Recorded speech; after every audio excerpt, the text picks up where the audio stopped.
In corporate America, every self-performance evaluation should be treated like a negotiation, especially in companies where you self-rate your own performance.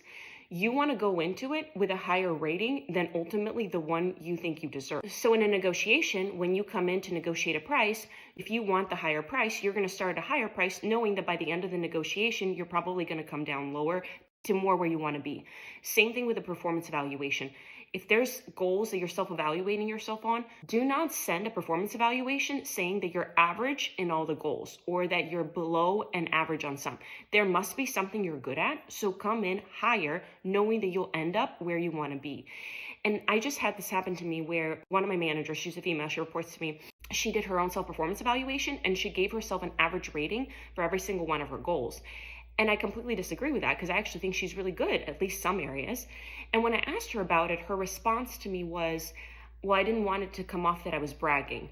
So I do think this is very common, especially for women, to feel that advocating for themselves is almost like bragging. But the reality is you have to be the one bragging because you cannot rely on somebody else to do that for you. Because I, for one, saw that self-evaluation. I disagreed. I called her up. We went through the effort of changing it and giving her a higher rating. But not everyone's going to do that.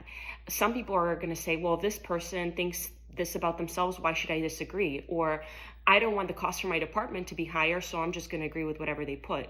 Don't ever rely on the person who you report to knock you up because you are too afraid to brag about what you've done. It's not bragging, it's self-advocating. Come in there, give yourself good ratings, and maybe not in all areas, right? Be realistic. If there's some areas that you struggle with, then yeah, put yourself as average or below. But if there's areas that you feel like, or you may feel like that you did a good job in, put in a good rating for yourself, explain why you feel like a good rating is fair for what you've done, and force the person you report to explain to you why they disagree.